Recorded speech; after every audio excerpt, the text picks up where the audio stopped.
Welcome to the Education Marketing Leader podcast with Chris Raposo. If you're looking to dive into the latest industry insights, draw inspiration from education success stories, or just want to sharpen your marketing skills, you're in the right place. Here, we bring you a diverse range of voices from experts and leaders in the field, offering you a unique blend of professional development and practical strategies. Whether you want to understand your audience better, stay updated with the latest tech trends in marketing, or expand your professional network, we've got you covered. So while you're driving on your morning commute or winding down after a busy day, let's explore the dynamic world of education marketing together.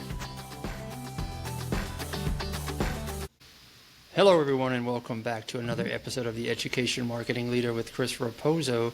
Today my guest is Kristen Johnson. She is the founder of Wise Marketing Strategy, and the topic for today is using data for enrollment marketing strategies. Kristen, welcome to the show. Thanks, Chris. Thanks for having me. It's good to have you. Data is very important, to be sure that we use our budget wisely in marketing. So can we start out by you explaining what does data-driven mean to you when it comes to marketing strategies? Yeah, I would say that being data-driven doesn't necessarily mean that you're the one that's like in there crunching the numbers, pulling together all the reports. It could be, but I don't want people to feel intimidated if that's not you, because that's not what everyone's comfortable with. You could still be data-driven. And really it's about like knowing what questions to ask and knowing how to look for trends and identify insights that will inform your marketing. I'm sure we'll talk a little bit more about what that means today. Yeah. So let's jump right in then. When it comes to colleges and universities, if a school only has bandwidth to track three things, for example, in enrollment marketing, when it comes to the enrollment funnel, what would you say those three things should be and why? I would say definitely to look at what's happening to the inquiries that you're bringing in, because ultimately that's what's going to make an impact on the entire enrollment funnel. So looking at what percent of your inquiries are converting to an applicant and to an accepted student, because that's going to tell you the quality of the inquiries that you're bringing in, and then also how your marketing activities are supporting admissions and bringing them down through the funnel. Yeah. Okay. Now let's talk about that. When somebody fills out an RFI form, in your experience, what's the strategy there? Do you have? You obviously have a welcome page or a thank you page that tells them, we received your information and whatnot, and then usually they get an email, but then sometimes things go cold. Right. What are some of those next touch points and some of the, how long should they be? Should they go spread over a couple of months? Should they be text, email, phone calls? What have you seen? All of it. All of it. Unfortunately, people are really busy, and you do have to try to reach out to them multiple times and really across multiple channels, because some people like email, some people like text, some people like phone. So coordinating with admissions, definitely. They should have their own follow-up process, and then supporting them where you can in marketing. So I work with clients who have we have email flows, automated email flows that go out, and the more segmented you could get, the better. So even if you can start off with segmenting those messages just based on like the school that they applied for, and then over time, next phase, you could build it out to like the program, and then the next phase, you could try to use some information you have about that person to personalize them even more. Yeah. And then at that point too, you could also use advertising for like retargeting. We've done some of that to try to remind people and reach people outside of their inbox. So definitely like build on it a little bit at a time, because there's a lot that you can do. Yeah, and the more personalized it is, the better the return on the investment. But now let's say we're always talking about making the client the hero and not talking about how great we are, but what's in it for them. So when it comes to these emails, what would you say is most important in regard to pushing them? Like, would it be student testimonials? Is there like events, scholarships, that sort of stuff? What has worked for you there? Yeah, We work a lot with schools that are targeting adult learners, and for them, so first of all, it's understanding who your audience is. So in this case, it's adult learners, and like what's important to them. They're really busy. Affordability is a big issue for them. So I mean, those are things that we try to highlight like right from the start in those cases, and just knowing who they are and how your college is helping to make things better for them. Yeah. Let's say you have a stellar marketing department and it tracks a lot of leads, but the conversions are weak. You know, what are some of the data checks that you recommend to start with to diagnose those problems? Yeah, I mean, first, you know, the journey, like the conversion funnel, like that's long. Like there's a lot of steps in there. So I'd break it down first and see, you know, is the problem that you're bringing inquiries and they're not applying? Is it that they're not accepting? They're not enrolling? So try to break it down that way. And then once you do that, then maybe you could see, okay, are there certain programs that aren't doing well in that area, or the ones that are doing well, and kind of dig in there. Like, what are we doing here? What are we doing there? And trying to identify like what's working and what's not working. But overall, just like breaking it down into little steps, because it could get really overwhelming if you're just trying to look at everything all at once. Hey everyone, thanks so much for tuning into the show today. I hope you enjoyed so far. Have you ever thought about starting your own podcast, but were just overwhelmed by the sheer amount of work that goes into it? I get it. After producing over 100 episodes for the Education Marketing Leader, there's a lot of time that goes into this, time that most of us simply don't have. And that's where the Education Marketing Leader podcast production service comes into play. Me and my team will take care of the heavy lifting, from scripting, strategy, editing to promoting. All you have to do is show up, record your episode, share your expertise, connect with your audience, and build your personal brand. So if you've been sitting on a podcast idea, today is the time to act. Reach out to me via DM on LinkedIn and we'll get you started. And now back to the episode. Yeah, for sure.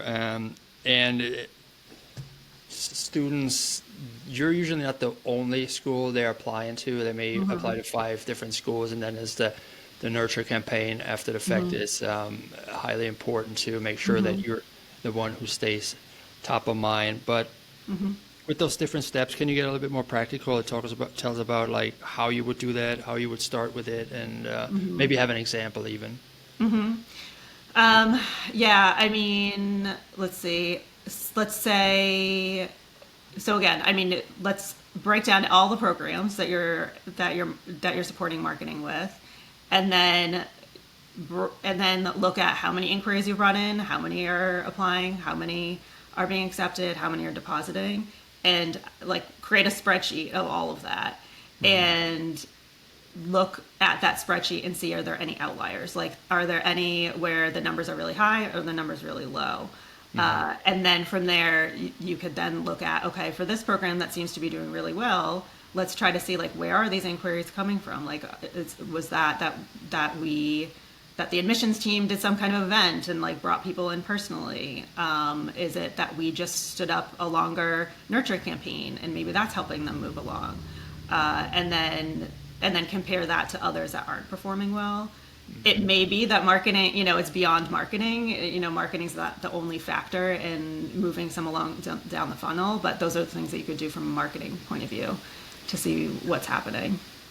Yeah, and it could also help identify some of the courses that are no longer relevant to the region or to your school, right? So which to shave off in order to support the ones that are in demand. So for schools with CRMs that feel overwhelming or underutilized, what's one way you would see teams simplify and actually start using data in a meaningful way? Yeah, I mean, CRMs could get very overwhelming, especially the longer you've had it, the more people on campus are contributing. I mean, you could look at like a contact record and just get overwhelmed with everything. I would say before you even get into the CRM, talk as a marketing team about like, what are your questions? Like, if you knew this one thing, would that help you? So for example, a lot of teams have small marketing budgets, and like I'm working with a team, their advertising budget isn't too small. Like they need that to work like really efficiently. So that's really important to know, okay, like what's happening with the money that we're spending on online advertising. So then that's where we use the CRM. So using UTM parameters on the online advertising, so then that feeds into the inquiry when they come into the CRM, and then you're then able to pull reports that's showing how they're progressing. And it's not, you're not going to get results for every single person that comes in. Like, you know, not everyone people have privacy blockers on their browsers and things like that. So like you need to know that you're not going to get 100% of the answer, but you're going to get a directional answer to be able to help with identifying how the CRM could help you. Okay. You know, so we're talking to CRMs, we can talk Google Analytics or Google Search Console. What kind of reports or dashboards do you recommend enrollment marketers review weekly versus monthly, and what decisions should they make from each? So weekly, I've built reports that are looking at inquiries week over week, year over year. And so if you're looking at weekly, you know, how many inquiries you're getting this year compared to the last year, and if you're starting to see like after a couple of weeks that it's significantly off, then that's probably something to look into sooner rather than later, because if that keeps trending down, then it might become too late. So like that's something to look at. And then also if you're running advertising, meeting with them weekly, because that's something that you can adjust really quickly. So again, if you're seeing that there's a program that's not doing well, you could talk about that. Or if you just met with admissions and you're hearing that, hey, we need help with this one program, that's something that you could look into adjusting within your online advertising. So looking at dashboards that are showing how many inquiries are coming in, and ideally how they're moving along the funnel. Monthly, that's where you could look at like more the bigger impact of all of your marketing activities that you're doing. So weekly is like you're a little bit more tactical on like individual activities. Monthly, you could see, okay, we ran this integrated campaign to support this program. Is it making an impact? And then you could also look at like where are we heading towards our goals, and look more broadly and have more of like a collaborative discussion around how to adjust to that. Yeah, and how would you start the conversation to pivot right away with leadership? Because depending on the size of your team, this could take a while. And then how do you know which direction to go if one particular way doesn't work? Let's say Google advertisement or search ads. So one, I always think that it's good to prioritize, prioritize your programs especially, and that does need to be a collaborative effort like outside of marketing. So understanding like academically what are the priorities for enrollment, and then for the enrollment team, like what are their goals. So like you definitely have to have that background in order to be making the better decisions. So if you do need to make a change, you start off with those programs that are like most meaningful to the institution, and let's try to adjust to those first. And then you could work from there. Yeah. Which channels usually traditionally work well and which don't work so well for, let's say, an MBA program, if you've ever worked with that? Yeah. I could share for that because I am working with a college that's promoting an MBA program. It's super competitive. So, we started off in paid search, and it's not online, it's regional. And we're in the Boston area. There's a lot of schools here. So paid search, we were getting inquiries, but it was really expensive. So it was something that we couldn't support over long term. So we actually switched to Meta advertising, and we've been getting inquiries from there. It's less expensive. Some of them have been converting. So that's what we've been doing, and then we have nurture campaigns after that once they come in. You ever work with LinkedIn, since MBA, professional network, and all that? Yeah, I know. I forget. I have tried it, and I just haven't had success with it. I don't know. It's just, it's always just, it's become more expensive than it's worth, unfortunately. Right. Yeah. Yeah. LinkedIn's a lot more expensive. I've had a couple of campaigns through LinkedIn where I try to promote a webinar Yeah. or Yeah. a white paper, but they're a dime a dozen, right? If you see Right. those pop up and you're like, just scroll past Mm-hmm. it because it's not one of your connections. What Mm-hmm. about organically? You're doing organic marketing that helps, let's say, student testimonials or Mm-hmm. user generated content, that sort of stuff. Yeah, I mean, we see that social media activity helps a Hmm. lot. Hmm. Because I mean, if you think about people, people spend a lot of time on social media, but they're also smart. Like they're researching on their own, and social media is where they could really get like a flavor of the institution. So yeah, using social media to be like show your personality, be interactive, like highlight your students, highlight your alumni, share successes, highlight faculty. We do see that people look at social media and come in through that way. Yeah, would you say that video, short form video is the way to go in regard to that? Sharing the Yeah, stories? yeah, short form video. I mean, even pictures, visual graphics, like anything that's going to catch their attention in the feed, stand Yeah. out. Show your branding, just so that they could try to remember you versus all the other colleges they're looking at. Yeah, for sure. For sure. Yeah, I've recently worked on a short campaign to turn long form videos, which are very expensive, and they sit stagnant on a higher ed website or on a YouTube channel to turn them into short form videos to repurpose them that way. Yeah, yep. And having like, there was an instructor talking for 4 minutes, then there were students talking about how great this program is, and then we'll chop it down into different pieces of 45 seconds to 60 seconds Yeah. to promote that on social media organically and maybe even through paid ads. Yep. Yep.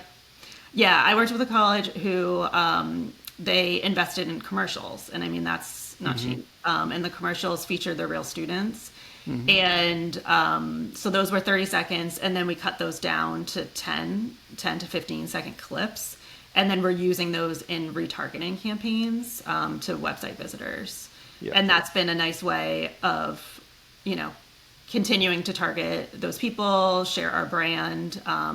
And we have seen, and those have been video clips, and we've tested different iterations, and we've seen that those have done well. Yeah, and they get shorter and shorter, right? Because a couple of years ago it was like 60 seconds, keep it to 60 seconds. But now you said 10 to 15 seconds because the attention span is Yeah. so low.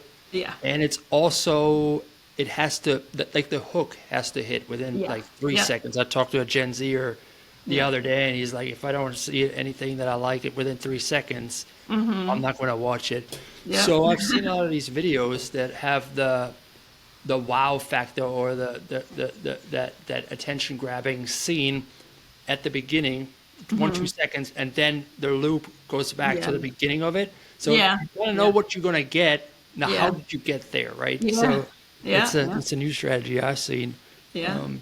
there as well. So, and then I talked to a guy he's the owner of that Tall family. So he's a social media influencer. He has like 4 billion views, and he has 2 million followers. But he also works at a university as a director of admissions or something like that. And he wrote a book, and I read his book, and I really follow his stuff. And he talks about not blowing money on video ads and then just hoping it'll work out, Yeah. but Yeah. using it, having different, like you said, different iterations of content, and then pushing it out organically, see which one is the one that resonates organically, and then double down on that one because Yeah. you already know it's a good one, right? Yeah. Yeah. So that's a Yeah, good one that's there. right. So it's the one way to look at the data as well. Yeah. There. So Yeah. you've seen, we talked about marketing, starts it, admissions takes over. They can sometimes talk past each other. What's one way you've helped those teams align around shared data and work better together? Yeah. A lot of it is like your mindset, and it's your team, and you just need to think that way. You need to be collaborative, and that just means overall like just establishing a relationship with that team, and meeting with them regularly, being transparent, being open to each other's ideas. More tactically, that means like meeting with them regularly. So when I was in-house at a college, we met with admissions weekly, and we would just review, what marketing is doing, and then they would give feedback on what they're seeing. And if there was a program that might need help, we would use that time to work together and kind of strategize around like what we could do. And then also just trying to align on reporting too, like marketing and admissions, there are areas that they're looking at that are a little bit different, but it all comes down to using the same, like it all starts with the same data. If you're all on the same CRM. So just overall aligning, and just you just need to think about it as like you're all a team together, and it's not us versus them. That's just not going to get you anywhere if you're thinking that way.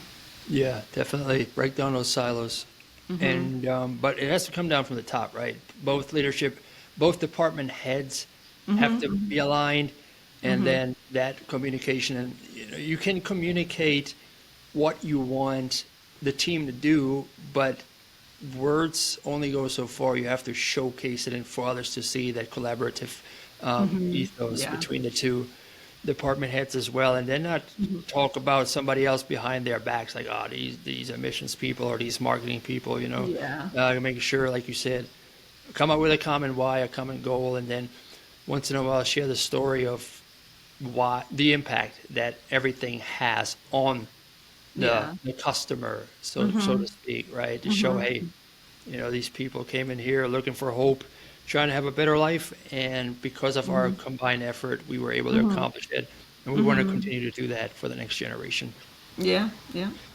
Now, if you have a report that's like 30, 40 pages thick, and you send it over to leadership, they're probably not going to read it. So what are some tips for sharing marketing data with college leadership? What should they focus on? Yeah, I mean, it's good to have that big report because you need to know your stuff in case questions come up. But less is more, and really starting with like understanding what's on their mind, and what's on their mind is probably related to growth. What are we going to do that's contributing to growing enrollment with these programs? So highlighting like one or two successes. And then I think it's good to even be transparent about like what are some areas that you're monitoring. You don't want leadership to be surprised if, after the term ended, that something didn't go well. So I think it's better to be upfront and just say like, here's the reality of like, maybe this program, we're just having a hard time getting inquiries, but don't leave it there. Like, and this is the action that we're taking, or this is the team that we're going to talk to try to help with this, just so that they're aware. So just like keep it high level, transparent, and understand like what they care about. Yeah, what I've learned over the years is that leadership hates surprises. Yeah. So definitely want to make sure that you be straightforward, transparent, because they may have somebody that they can think about that may be able to help steer the ship in the right direction again, right? So that's where humility comes into play, and leaving the ego at the door, which is so much easier for me to talk about because I know the same. If I'm like, I have a particular path that I want to go down towards, I proposed it, I better execute, right? I'm like, I better execute, because if I don't, I'm going to look like I don't know what I'm talking about. So, but you cannot sweep it under the rug, because the rug will be lifted at the end of the term, and people will see, what's up. And that's how you lose trust with leadership. I think transparency and openness actually builds trust, even though it initially may look like weakness, but it's actually strength to talk about that. Yeah, I agree. For sure. Yeah, keep it concise. I remember when I first started in marketing, I took over a team and I looked at their case studies, and they were like 800 word stories. And I'm thinking to myself, where's the data, right? Because the customer who looks at a case study, they want to get an overview to see what was the problem, what Yeah. was the solution, what was the result, real quick, right? So, but I just followed that structure from the past because I didn't know any better, and then I switched to a more data-driven company that really just condensed it down to what the customer wanted to see within a matter of 15 seconds or so. Yeah. Yeah. And that's Yeah. really all it takes. And if they wanted more information, they'll schedule a call to, you know, break Yeah. it down a little bit more. And that's what you want. You want to get them on the phone Yep. or in your pipeline. So, you know, be strategic and, you know, figure out what they want, basically. Yep. Make their jobs easier. When it comes to online advertising, what are some of the common assumptions that you find marketers misinterpret? How can they reframe those? Yeah. So most teams have an external agency who's running online advertising, and most, but not all, of those advertising agencies report out on the top level metrics. So they'll report out on, this is how many inquiries we got. You know, here's the clicks, here's the cost per click, here's the cost per lead. And a lot of them stop there. And that just doesn't tell the full story. So I've always, in partnering with colleges now, and when I worked in-house out of college, I always feel more comfortable building our own reports in our CRM that shows the same information right there that the agency is supplying. How many inquiries are they bringing in through advertising, but then be able to build it on our own system so that we could then see what's happening with those. Because bringing in a bunch and spending a lot of money on people that just sit there and don't ever connect with admissions doesn't help you.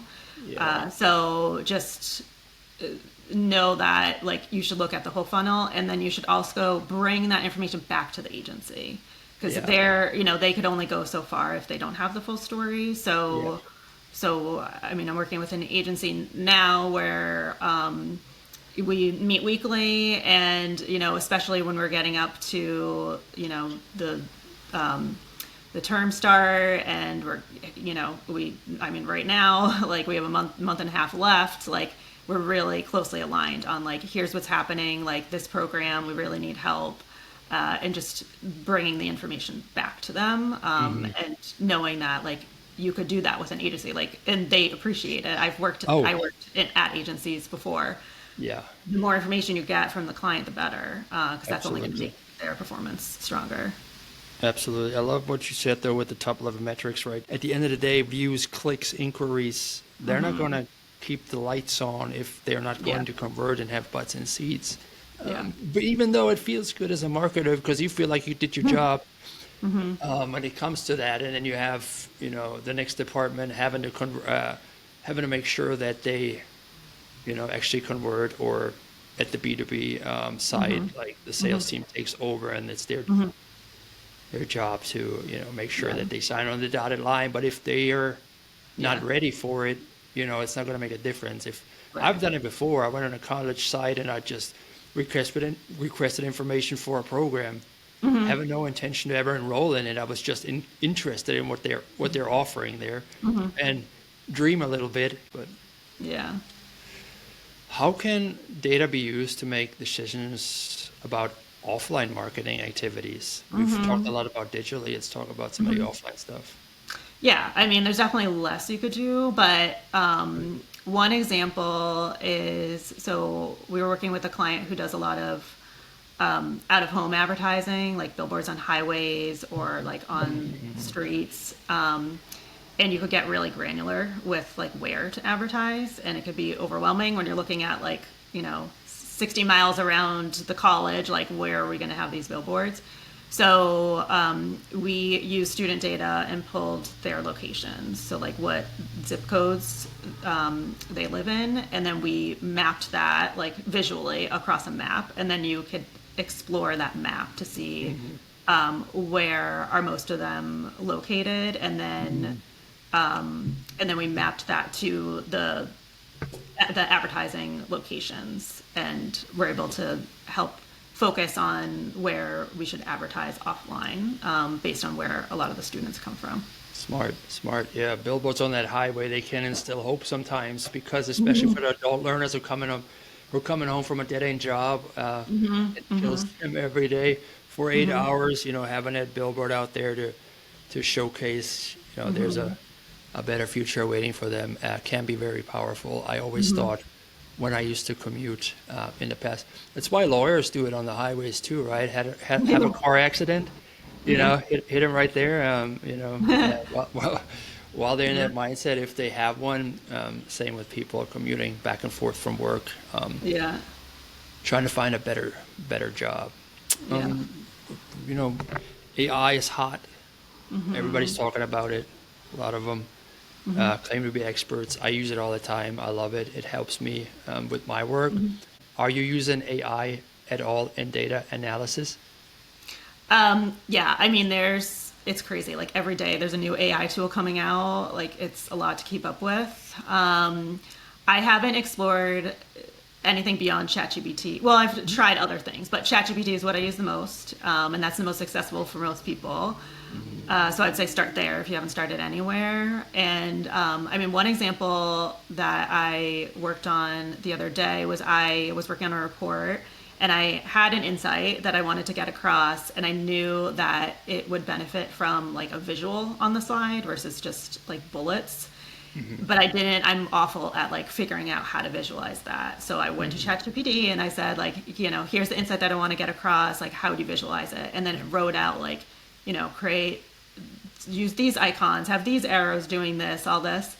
And so then I went back to my slide and I designed it, and then I took a screenshot and put it back into ChatGPT, and I was like, is this what you mean? Like, do you have anything to refine here? And then it took that visual and created a new graphic for me, and then I was able to, leverage that. So I thought that was actually really cool, and I'll probably use it more for that. Very smart. I love that too. I use ChatGPT all the time for things. Say I need a cover art for an article, and I don't really know, it's on web accessibility, but I really want to have a wheelchair image because that's so cliche. What else can I have? Just throw it in there for brainstorming, and then I use it for data all the time. Like the other day, I had various data points, and I just there were too many, and I didn't really want to go through them by myself. So I threw it into ChatGPT and I gave it a prompt to organize a little bit for me and pull out the most relevant data that I needed, and just expedite the process for me to make it a little bit easier. A